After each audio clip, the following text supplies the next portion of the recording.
is an interesting conversation, not for obvious reasons, because not every day I get to speak with a CEO of a major football club, but actually, and not to mark our ages, around 19 years ago, you were my teacher of sports marketing in the university in Barcelona. So this is kind of a full circle moment. So shout out to Carlos Murillo and the guys from Pompeu Fabra who made that possible. Not sure if this is good news, so long ago. Definitely. I wanted to start first with a personal approach. I mean, you've been here 2 years already. So I wanted to gather your thoughts in terms of probably not differences, but what struck you the most in terms of coming into a market that has the ambition and the determination that Saudi has shown in terms of football and particularly in terms of AlHilal. Yeah, you could argue that first of all, there's a lot of similarities. It's important because sometimes people tend to think that this part of the world things are completely different, and we will have the opportunity to talk about that. But certainly there's a number of things that struck me when I came here, and I normally like to refer to two of them, right? The first one is the greatness of Al-Hilal as a club.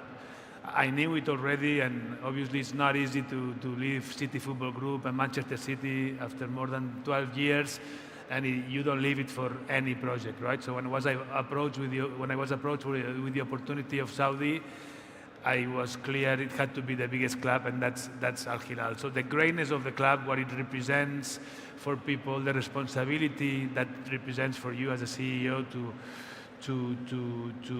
run this club, it's something that you only realize when you arrive here. And probably the other element is the passion of the fans. This is something, and obviously I've been in the industry, I'm a bit of a dinosaur of the industry, just like we were talking about, and I've been working in different clubs and lucky to manage big brands from the football scene. But the passion that there is for football and for your club in this country, I haven't seen it anywhere. Passionate fans that will not have dinner if the team has lost. Passionate fans that only care about new player signings. That's the only thing that they care about. And they support the team in a way which becomes a big responsibility. And this is precisely our job. And we're doing a number of things in that direction, as we will be able to talk about, I'm sure. Yeah. You mentioned two exceptional and very important things, which is the greatness of the organization and also evidently the passion of the fans. From the inside, in terms of operations, what can you reckon that has changed or evolved in these 2 years since you joined the club? So, of course, we're very proud of the number of changes that myself and my team we've been able to implement with a combination of arrival of international talent, but importantly with capitalizing on the amazing human capital that there was already at the club. So it's important to say that, of course, there's been a major transformation, but from the base of a club which was already the biggest club not only in Saudi Arabia, but arguably in Asia, born in 1957, and a club that, as I was saying earlier, given its greatness, represents a big opportunity. Having said that, we noticed, and that was somehow the mandate that we got from the shareholder, we noticed that there is an opportunity to organize the business in a way and to develop the revenue generation activities in a way that the club can become bigger, generate bigger revenues, as we've been able to do it over the last couple of years, and transform and invest in several areas of the business in a way that what we want is to be able to offer to our fans not only the best product on the pitch, but also the best product off the pitch in terms of merchandise, retail, content, the the exposure that we give to our sponsors. So altogether, it's something that requires a lot of work, and we've been working hard to transform this, and we're still on our way to where we want to be, but we're going in the right direction. That certainly shows in the results and the recent performance as well of the club.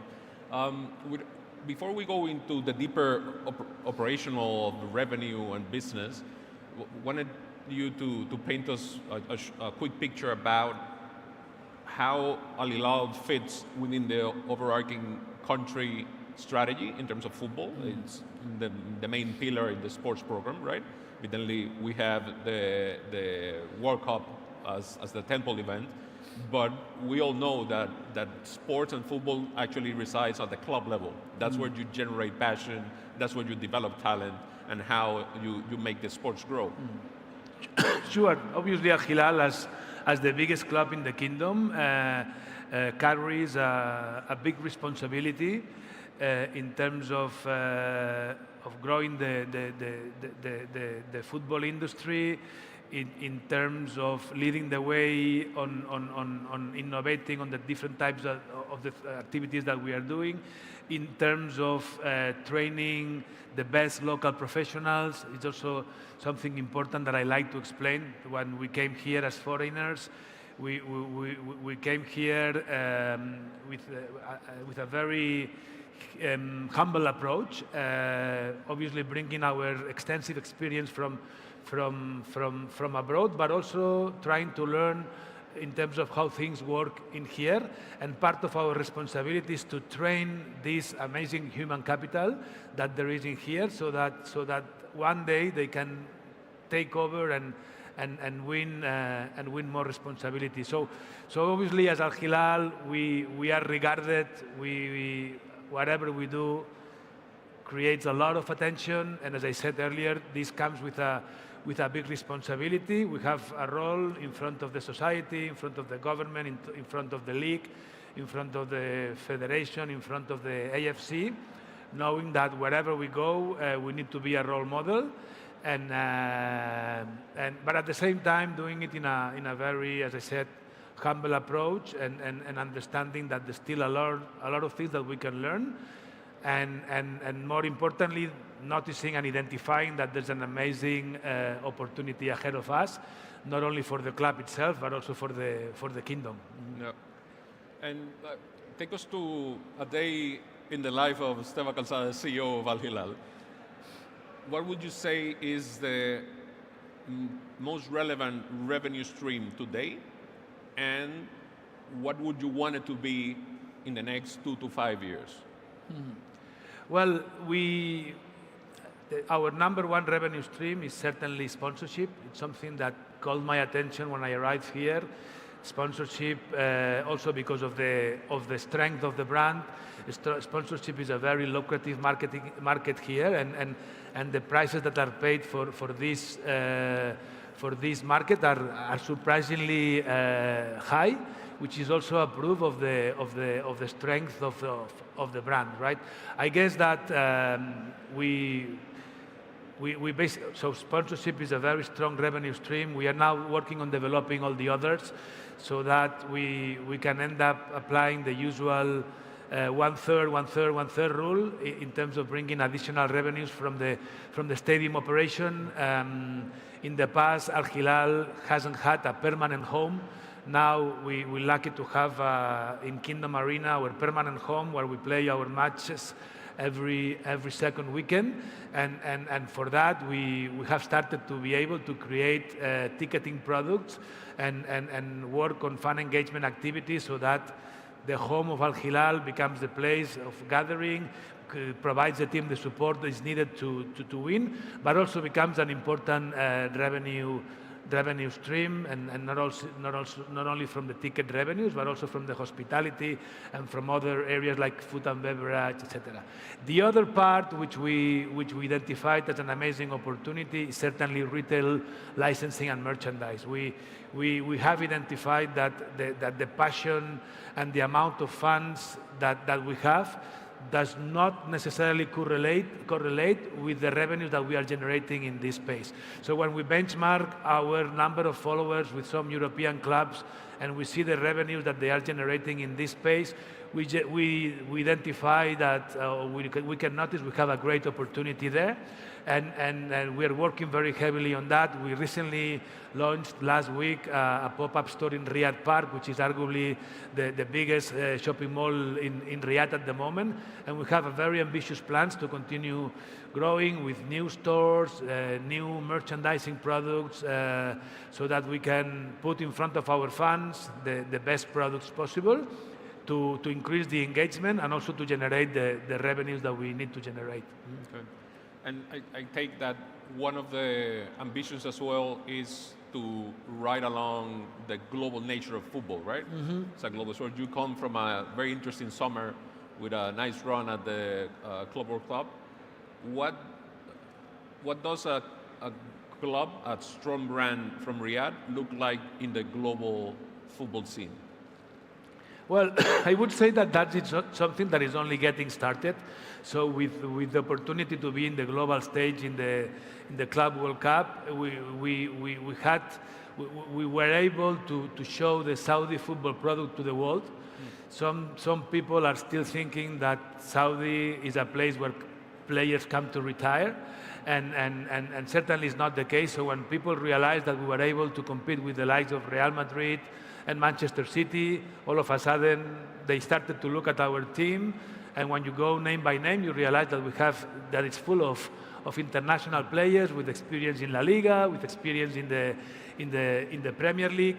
So we took that Club World Cup as an amazing opportunity, but also as a testament that there's so much work to do yet, because we are such a strong brand here in the kingdom, but when we go outside, say the Middle East or Asia, we realize that we're still not well known enough. Even if more than 50% of our followers in social media are not from Saudi, we believe that we have a great opportunity to create this brand, and we have to do it with care, in the sense that what we do in Saudi, particularly when we talk about content, does not necessarily to work abroad, right? Because here we're very well known, but outside we are competing with big giants that still sometimes ask, I mean, who is it your team of Benzema, Neymar, or Cristiano, right? But certainly the Club World Cup was an amazing opportunity.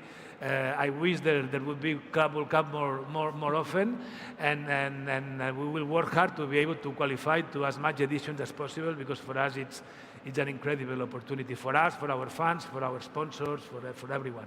Yeah, definitely. And to approach the last stretch of the conversation, you touch in two separate occasions about talent development. One is, let's say, staff, the next generation of executives in the industry that are local, that are learning from people like you and the others that have come, and by experience as well. And then there's the football talent as well, which in your club you have a great squad. I wanted to approach that part of the conversation, speaking more about the football talent and looking at it from the way we look at it in different markets, which is the amount of talent that a local club can produce towards the national team program, right? The team qualified for the World Cup next year. It's going to be hosted in 34.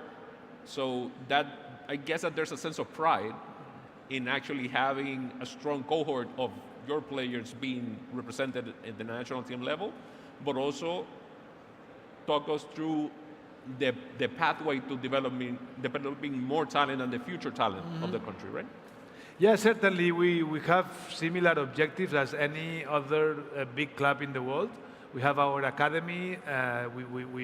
We're very proud every time an academy player graduates with the first team.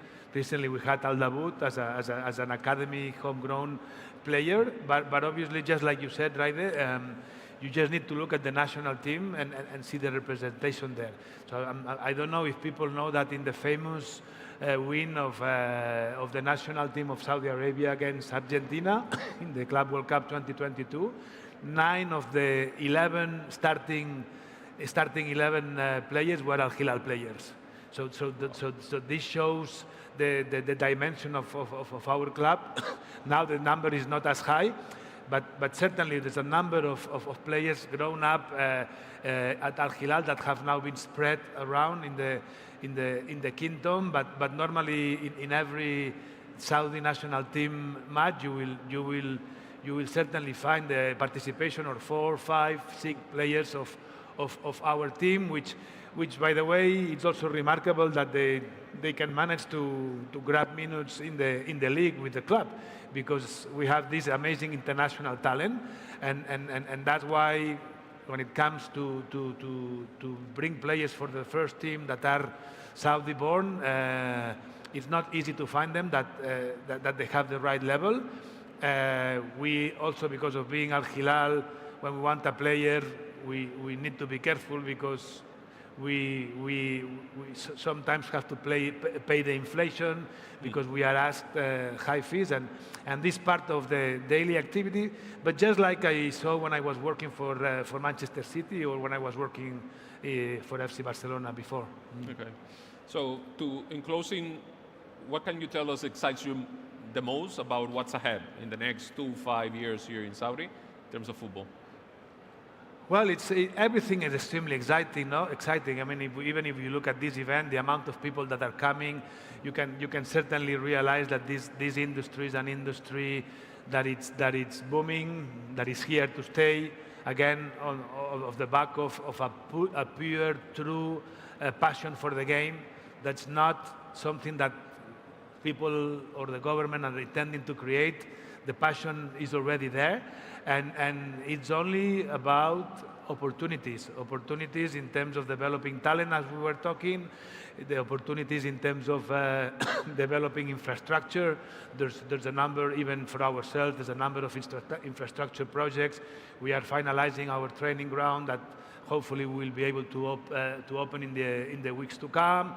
And certainly, of course, in the horizon, we have a very exciting World Cup in 2034. It seems like it's far away, but the work that needs to be done has already started, and those that are privileged to work in this country can only be proud. They can only take the responsibility, and can just try to enjoy it and work very hard, because as I said, the responsibility is high. The objectives are ambitious. In our case, on the pitch, as Al-Hilal, we're expected to win every match, including the friendly matches. And off the pitch, we have ambitious financial targets to meet.